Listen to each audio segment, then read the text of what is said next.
तारीख थी 15 मई 2008। रात के करीब 10 बजे नोएडा के एक फ्लैट में अचानक से किसी ने एक आखिरी तस्वीर क्लिक की। ये वही तस्वीर थी जिसने आने वाले दिनों में भारत की सबसे रहस्यमयी हत्याओं की गवाही दी। तस्वीर में आरुषि और उसके माता पिता एक दूसरे के कंधों पर हाथ रखे मुस्कुराते हुए नजर आ रहे थे, लेकिन किसी को अंदाजा भी नहीं था कि कुछ घंटों बाद यही हंसी खामोश हो जाएगी और देश एक ऐसे सवाल में उलझ जाएगा जिसका जवाब आज तक ढूंढा जा रहा है कि आखिर आरुषि और हेमराज की हत्या किसने की थी। दुनिया के सबसे पेचीदा क्राइम केसों में इस घटना का नाम दर्ज है। साल बीत गए, पुलिस बदली, सीबीआई की 2 अलग जांच टीमें आई, अदालतें लगीं, लेकिन इस घटना से जुड़े हुए तपते सवाल आज भी जिंदा हैं। ज्यादा गहराई में जाते ही यह कहानी हर बार और ज्यादा उलझी। हर बार नए खुलासे, नई थ्योरी और नए शक। जैसे जैसे सच को पकड़ने की कोशिश होती वो और दूर निकल जाता। तो पूरा सच क्या है? आइए रहस्य टॉक शो की इस वीडियो में एक एक पहलू को समझते हैं। यह कहानी शुरू होती है नोएडा सेक्टर 25 के जलवायु अपार्टमेंट के फ्लैट नंबर L32 से। यहाँ रहते थे डॉक्टर राजेश तलवार और उनकी पत्नी नूपुर। राजेश और नूपुर दोनों पेशे से डेंटिस्ट थे। वे अपना क्लिनिक और फोर्टिस हॉस्पिटल में ओपीडी दोनों संभालते थे। उनकी एक ही बेटी थी जिसका नाम आरुषि था। उसकी उम्र अभी 14 साल भी पूरी नहीं हुई थी। घर में एक और शख्स था, हेमराज, जो नौकर था और नेपाल का रहने वाला था और घर के काम काज और खाना बनाने की जिम्मेदारी निभाता था। 15 मई 2008 की सुबह सब कुछ आम दिनों जैसा था। आरुषि सुबह 6 बजे उठी, स्कूल की तैयारी में लग गई। नूपुर उसे तैयार कराने में जुटी और हेमराज नाश्ता बना रहा था। अगले दिन से गर्मियों की छुट्टियां थी, इसीलिए आरुषि चाहती थी कि अपने असली जन्मदिन यानी 24 मई से पहले ही पार्टी कर ले। दिन बीता, शाम में परिवार फिर एक साथ मिला। रात लगभग 10 बजे तीनों ने साथ खाना खाया और फिर सभी अपने अपने कमरों की ओर बढ़ गए। मगर थोड़ी देर बाद माता पिता फिर बेटी के कमरे में पहुंचे। जन्मदिन की तैयारियों की बात हुई और राजेश ने आरुषि को डिजिटल कैमरा गिफ्ट किया। कैमरा मिलते ही वो खुश हो गई। उसने लगातार तस्वीरें खींची, अपनी भी और अपने माता पिता की भी। आखिरी फोटो रात 10:10 पर ली गई। फिर सब अपने कमरे में लौट गए। करीब 11 बजे राजेश ने नूपुर को कहा कि इंटरनेट राउटर ऑन कर दो। नूपुर चुपचाप उसके कमरे में गई जहां आरुषि नोवेल पढ़ रही थी। राउटर ऑन किया और वापस आ गई। जांच के मुताबिक राजेश ने रात में आखिरी बार 12:08 तक इंटरनेट इस्तेमाल किया और फिर सो गए। लेकिन इसके बाद अगले कुछ घंटों बाद जो हुआ, उसने इस कहानी को भारत के इतिहास की सबसे रहस्यमयी फाइलों में डाल दिया। आरुषि का कमरा नूपुर और राजेश के कमरे से ठीक चंद कदम की दूरी पर था। उसी घर में हेमराज भी रहता था, जिसका छोटा कमरा घर के आगे वाले हिस्से में था। उस कमरे के 2 रास्ते थे। एक दरवाजा घर के ड्राइंग रूम में खुलता था और दूसरा सीधे बाहर जाता था, यानी बिना मेन डोर खोले भी कोई व्यक्ति घर की सीमाओं के भीतर आ सकता था। 15 और 16 मई की रात जब सब सो चुके थे, उसी दौरान कुछ ऐसा घटा जिसने अगले दिनों में पूरे देश को झकझोर दिया। 16 मई सुबह करीब 6 बजे घरेलू नौकरानी भारती काम पर पहुंची। जैसा कि रोज होता था, उसने गेट पर घंटी बजाई। भारती को घर आए सिर्फ 6 दिन हुए थे, लेकिन इतना जरूर पता चल गया था कि पहली बेल पर हेमराज दरवाजा खोल देता था। मगर उस दिन कोई बाहर नहीं आया। उसने फिर बेल दबाई, फिर भी सन्नाटा। तीसरी बार बटन दबाने पर नूपुर ने अंदर वाला दरवाजा खोला और पूछा, हेमराज कहाँ है? भारती ने कहा, पता नहीं मैडम। नूपुर ने अंदाजा लगाया और कहा कि शायद दूध लेने गया हो और बाहर से दरवाजा लगा गया होगा। फिर भारती से कहा, थोड़ा इंतजार कर लो, वो आए तो अंदर आ जाना। लेकिन भारती को दूसरे घरों में भी जाना था। उसने कहा, आप चाबी बालकनी से नीचे फेंक दीजिए, मैं बाहर से खोल लूंगी। नूपुर ऊपर से चाबी लेकर आई और नीचे गिरा दी। साथ ही ये भी कहा, शायद ताला नहीं, सिर्फ कुंडी लगी हो, एक बार देखो। भारती ने वापस जाकर चेक किया तो सच में सिर्फ कुंडी लगी थी। उसी बीच नूपुर ने हेमराज के फोन पर कॉल मिलाया। कुछ रिंग के बाद कॉल कट गई और फिर उसका मोबाइल बंद बताया जाने लगा। वो फोन फिर कभी ऑन नहीं हुआ। तभी राजेश भी जाग चुके थे। कमरे से निकलकर जैसे ही वो हॉल में आए, उनकी नजर डाइनिंग टेबल पर एक खाली स्कॉच की बोतल पर गई। बोतल पर सूखे खून जैसे निशान थे। राजेश ने हैरान होकर पूछा, ये यहाँ कैसे? नूपुर भी स्तब्ध रह गई। उन्होंने कहा, एक बार आरुषि के कमरे को भी चलकर देखते हैं। आरुषि के कमरे का दरवाजा आमतौर पर रात में बाहर से लॉक कर दिया जाता था, लेकिन उस सुबह दरवाजा थोड़ा खुला हुआ था। राजेश ने धीरे से उसे धक्का दिया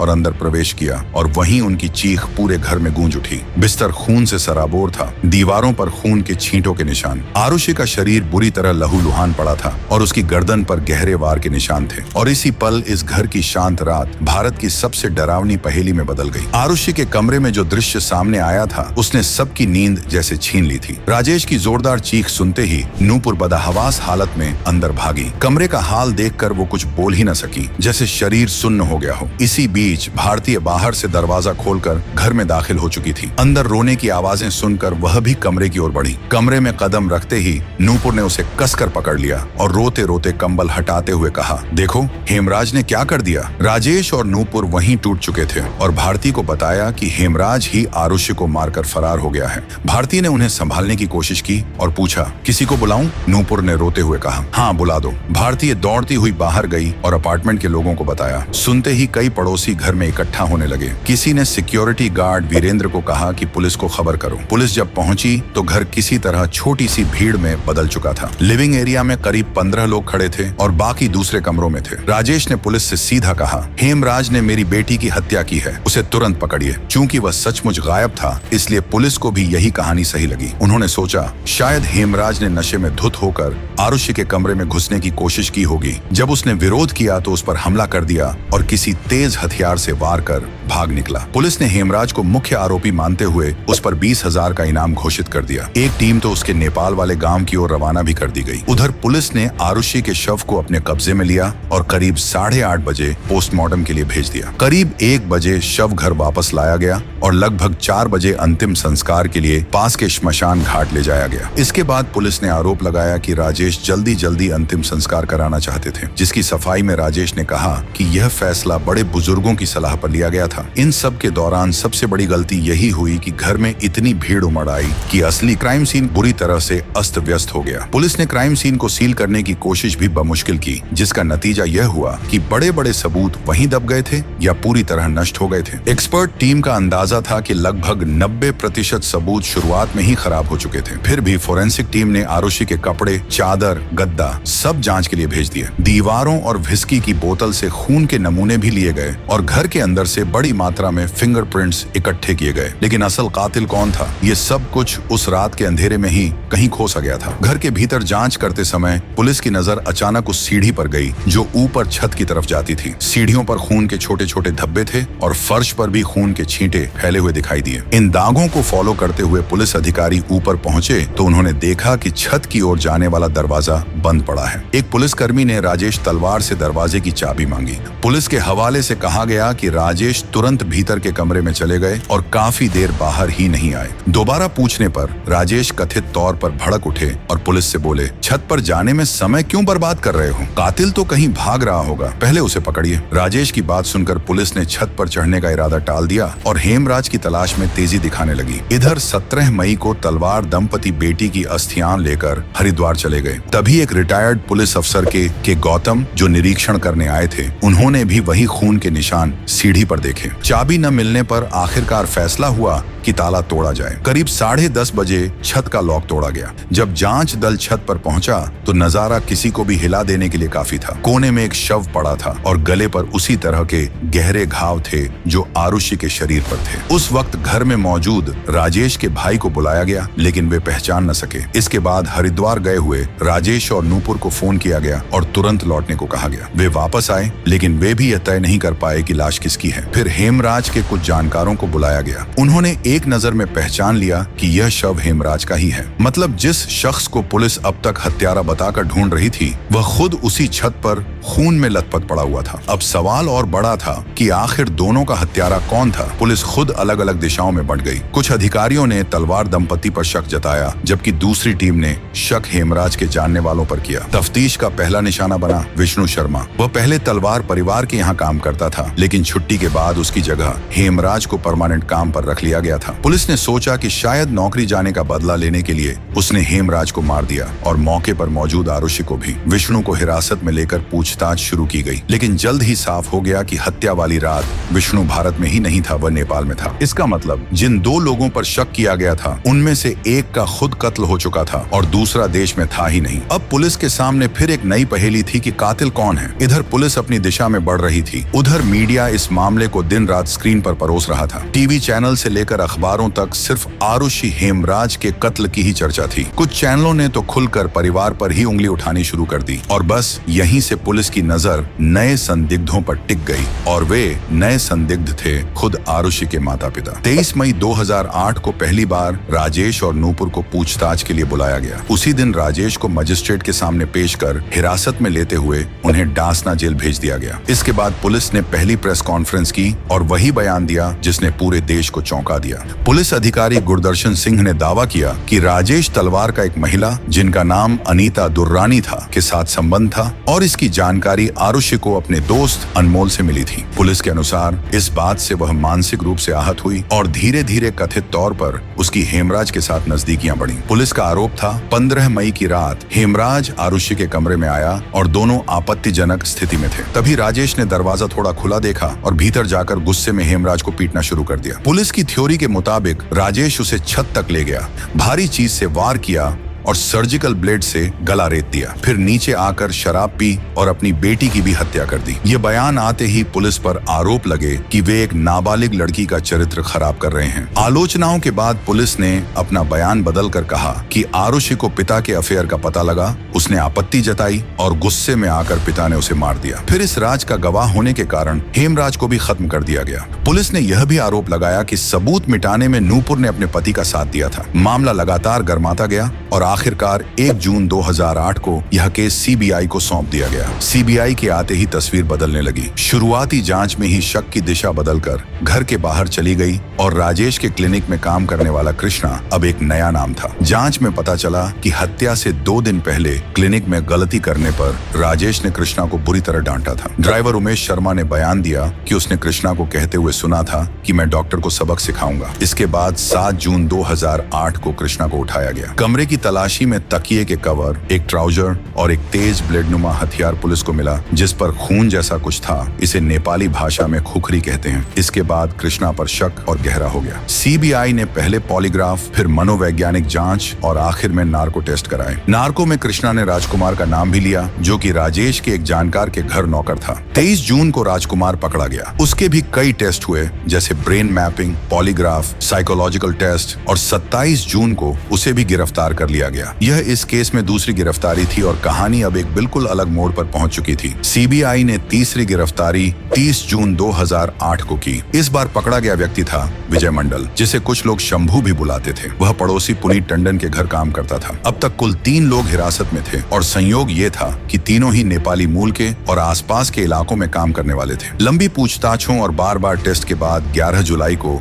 सीबीआई के ज्वाइंट डायरेक्टर अरुण कुमार ने प्रेस के सामने कई खुलासे रखे। सबसे बड़ा बयान ये था कि राजेश और नूपुर तलवार के खिलाफ अभी तक ऐसा कोई पक्का सबूत नहीं मिला जिससे साबित हो जाए कि हत्याएं उन्होंने की हैं। 20 जून को राजेश का और 25 जून को नूपुर का लाई डिटेक्टर टेस्ट हुआ। किसी में भी कोई साफ संकेत नहीं मिला। हालांकि सीबीआई ने यह नहीं कहा कि दोनों निर्दोष हैं, लेकिन संदेह की दिशा अब बदल चुकी थी। सीबीआई ने बताया कि इस वक्त कृष्णा, राजकुमार और विजय मंडल मुख्य शक के घेरे में हैं। शुरुआती नार्को और पॉलीग्राफ रिपोर्ट में यह भी सामने आया कि उनमें से 2 ने हत्या की बात कबूल की है। प्रेस कॉन्फ्रेंस में अरुण कुमार ने संभावित घटनाक्रम भी बताया। राजकुमार के नार्को टेस्ट के अनुसार 15 मई की रात हेमराज ने कृष्णा, राजकुमार और मंडल को अपने कमरे में शराब पीने बुलाया। वहीं कृष्णा ने 2 दिन पहले क्लिनिक में हुई बेइज्जती का जिक्र करते हुए कहा कि डॉक्टर को सबक सिखाऊंगा। राजकुमार का दावा था कि आरुषि ने यह बातें सुन ली और धमकी दी कि वह इसकी शिकायत अपने पिता से करेगी। गुस्से में कृष्णा अपने पास रखी खुखरी लेकर आरुषि के कमरे में घुसा और वार कर दिया। हेमराज ने रोकने की कोशिश की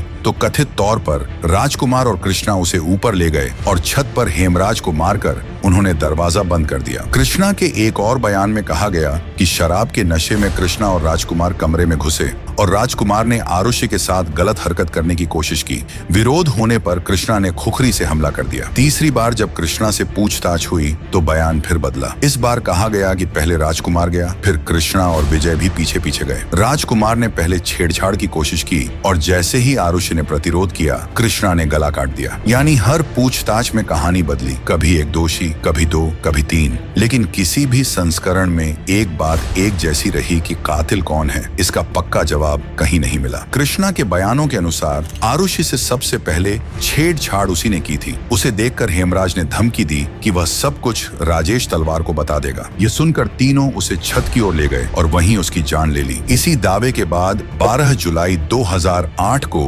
राजेश तलवार को जमानत मिल गई और लगभग 50 दिनों बाद वे जेल से बाहर आए। अब जांच की दिशा पूरी तरह घर के नौकरों की ओर मुड़ गई थी, लेकिन बरसते सवालों के बीच एक एक कर बयान पलटना शुरू हो गए। कृष्णा के मकान मालिक के जौहरी ने कहा कि 15 मई की रात कृष्णा उनके घर पर ही था और रात में कई बार वह उसे दिखा भी था। इसी तरह विजय मंडल के मालिक ने बताया कि विजय उस रात कहीं बाहर गया ही नहीं। और तीसरे संदिग्ध राजकुमार की मालकिन अनीता दुर्रानी ने कहा कि राजकुमार लगभग 12:30 बजे तक उनके घर में ही था। अपार्टमेंट के 6 सिक्योरिटी गार्डों में से किसी ने भी यह नहीं देखा कि उस रात ये तीनों बाहर से आए हों। आगे की फॉरेंसिक जांच में यह भी सामने आया कि घर में मिले सामान में से किसी का भी डीएनए मेल नहीं खा रहा था। यहाँ तक कि उनके फिंगरप्रिंट भी नहीं मिले। सीबीआई द्वारा कृष्णा के पास से प्राप्त खूखरी पर जो खून मिलने का दावा किया गया था वह इंसानी खून निकला ही नहीं। मामला आगे बढ़ते ही आरोप लगे कि तीनों नौकरों से जबरदस्ती बयान लिए गए और नार्को में जो कुछ कहा गया वह सब इनको पहले ही याद करवा दिया गया था। सितंबर 2008 में अचानक सीबीआई की पहली टीम को हटा दिया गया और केस नई टीम के हाथ में चला गया। सबूत न मिलने की वजह से तीनों संदिग्धों को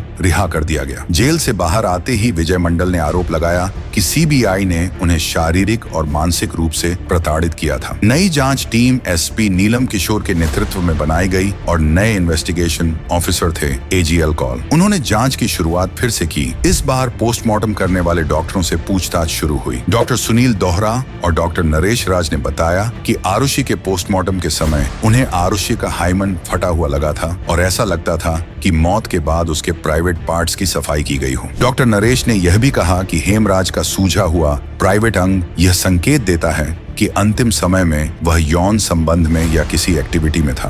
फिर अक्टूबर 2009 में क्राइम सीन दोबारा क्रिएट करके देखा गया और सीबीआई ने दावा किया कि कमरा पहले जैसा नहीं था बल्कि हत्या के बाद चीजें व्यवस्थित की गई और फिर घटना की सूचना दी गई। जांच में यह भी सामने आया कि पोस्टमार्टम के दौरान राजेश तलवार किसी परिचित रिटायर्ड पुलिस अधिकारी से फोन पर संपर्क में थे और कथित तौर पर डॉक्टरों के पास एक कॉल गई थी जिसमें कहा गया था कि पोस्टमार्टम रिपोर्ट में आरुषि के यौन शोषण या सीमेन मिलने से जुड़ी किसी भी बात का जिक्र न किया जाए। ये आरोप कभी साबित नहीं हुए लेकिन केस यहाँ से और ज्यादा रहस्यमय होता गया जैसे हर जवाब के पीछे एक और सवाल छुपा हो। नई सीबीआई टीम ने सबसे पहले आरुषि के सिर पर लगी चोट का वैज्ञानिक अध्ययन कराया। घाव का आकार त्रिकोण जैसा था इसलिए शक हुआ कि वॉर किसी गोल्फ स्टिक से किया गया है। तलवार दंपत्ति के घर से गोल्फ स्टिक्स का एक पूरा सेट जब्त किया गया और अनुमान लगाया गया कि क्लब नंबर 5 से दोनों के सिर पर वार हुआ होगा। हालांकि उस स्टिक पर खून, डीएनए या किसी भी जैविक नमूने का आता पता नहीं मिला। बाद में वे स्टिक्स एक्सपर्ट्स को भेजी गईं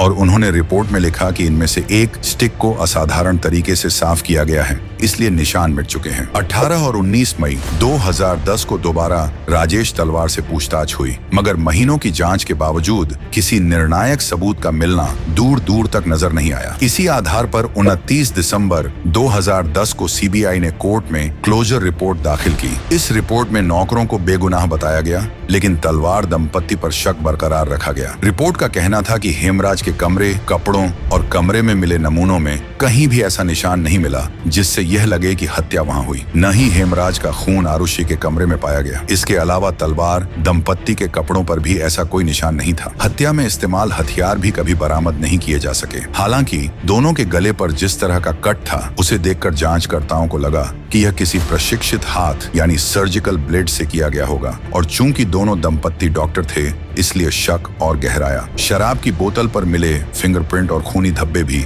किसी संदिग्ध से मेल नहीं खाते, न नौकरों से न ही तलवार दंपत्ति से। सबसे बड़ा सवाल यह भी था कि आखिर हत्या का कारण क्या था। कोई ठोस मकसद सामने ही नहीं आया। इन सब वजहों से सीबीआई ने केस बंद करने की मांग की लेकिन क्लोजर रिपोर्ट में अपने ही नाम पर उंगली उठती देख राजेश तलवार अदालत पहुंचे। वह इस रिपोर्ट में से अपना नाम क्लियर करवाना चाहते थे लेकिन यही कदम उनके लिए उल्टा साबित हुआ। कोर्ट ने क्लोजर रिपोर्ट को ही चार्जशीट में बदल दिया और तलवार दंपत्ति के खिलाफ मामला दर्ज कर लिया गया। अदालत का कहना था कि संदेह करने के लिए आधार मौजूद हैं, इसलिए ट्रायल होना चाहिए। इसके बाद जांच की अगुवाई कर रहे एजीएल कौल ने एक नई कहानी रखी। उनके अनुसार 15 से 16 मई की रात राजेश को किसी तरह की आवाज सुनाई दी। वे कमरे से निकले, हेमराज के कमरे तक गए, वहां कोई नहीं मिला। फिर उन्हें एहसास हुआ कि आवाज तो बेटी के कमरे से आ रही है। कौल के मुताबिक राजेश ने वहीं से एक गोल्फ स्टिक उठाई और जल्दी जल्दी आरुषि के कमरे की तरफ बढ़े। राजेश जैसे ही कमरे में पहुंचे उन्होंने एक ऐसा नजारा देखा जिसने जिसने उनके एवज में तूफान खड़ा कर दिया। एजेंसी का दावा है कि दोनों यानी आरुष्य और हेमराज बिस्तर पर एक ऐसी स्थिति में थे जिससे राजेश बेकाबू हो उठे। इसी उफान में उनके हाथ का गोल्फ क्लब सीधे हेमराज के सिर पर जा लगा। पहले वार के तुरंत बाद दूसरा प्रहार हुआ और उसी अफरा तफरी में क्लब की चोट आरुषि के सिर पर भी पड़ गई। एजेंसी के मुताबिक दोनों की मौत सिर पर जोरदार चोट लगने से वहीं हो गई। इसी दौरान शोर सुनकर नूपुर भी कमरे में आई। सामने दोनों के निर्जीव शरीर पड़े थे। एजेंसी का आरोप है इसके बाद पति पत्नी ने मिलकर घटना स्थल को ठीक करने की कोशिश की। हेमराज के शव को चादर में लपेटकर छत की ओर ले जाया गया। वहां उसका गला एक नुकीले ब्लेड से काटा गया और छत का दरवाजा भीतर से बंद कर दिया गया। फिर नीचे लौटकर आरुषि के शरीर पर भी वही क्रूर प्रहार दोहराया गया और उसके कपड़े व निजी हिस्सों को इस मकसद से साफ किया गया कि मामला किसी और दिशा में दिखे। खून के छींटों को पोंछा गया और गोल्फ क्लब को छिपाने का इंतजाम हुआ। थ्योरी में आगे कहा गया कि बाहर जाने वाला ग्रिल गेट भी इस तरह लॉक किया गया कि लगे कोई बाहरी व्यक्ति आया हो। राजेश ने रात में शराब भी पी और सुबह होने तक सब कुछ सामान्य दिखाने की कोशिश की। सीबीआई की यही कहानी और आसपास के परिस्थितिजन्य सबूत आखिरकार 25 नवंबर 2013 को अदालत के सामने रखे गए। निचली अदालत ने इन्हें पर्याप्त मानते हुए राजेश और नूपुर को दोषी ठहराया। हत्या, सबूत मिटाने और जांच को उलट दिशा देने तक के आरोप सिद्ध माने गए। अगले ही दिन दोनों को उम्र कैद की सजा सुनाकर उन्हें डासना जेल भेज दिया गया। लेकिन कुछ महीनों बाद तलवार दंपत्ति ने इस फैसले को इलाहाबाद हाई कोर्ट में चुनौती दे दी। 4 साल बाद 12 अक्टूबर 2017 को हाई कोर्ट ने निचली अदालत के फैसले को पलट दिया। अदालत ने कहा सीबीआई इस केस में न तो ठोस सबूत ला सकी, न हत्या का हथियार और न कोई सीधा गवाह, इसलिए दोनों को संदेह का लाभ देते हुए रिहा किया जाता है। बाद में सीबीआई ने इस फैसले को सुप्रीम कोर्ट में चुनौती दी और सन 2018 में सर्वोच्च अदालत ने सुनवाई के लिए केस स्वीकार भी कर लिया, यानी मामला अब भी विचाराधीन है। तो क्या राजेश और नूपुर पीड़ित हैं, गवाह हैं या फिर वही अपराधी जिन पर शक शुरुआत से था? इस सवाल का जवाब आज भी फाइलों और बहसों के बीच कहीं फंसा हुआ है। लेकिन एक बात तय है कि जिन सवालों से कहानी शुरू हुई थी वही प्रश्न आज भी सबसे बड़ी पहेली बनकर खड़े हैं। आखिर उस रात हुआ क्या था और किसने खत्म कर दी 2 जिंदगियां? लेकिन आपको क्या लगता है कि वास्तविक गुनहगार कौन था? तलवार दंपत्ति, नौकर या फिर कोई तीसरा शख्स? अपना जवाब हमें कमेंट में जरूर दे। लेकिन जब तक अदालत अंतिम शब्द नहीं कहती कोई भी निष्कर्ष केवल अनुमान ही रहेगा। उम्मीद बस इतनी है कि सच एक दिन जरूर सामने आए और आरुष्य व हेमराज दोनों को इंसाफ मिल सके।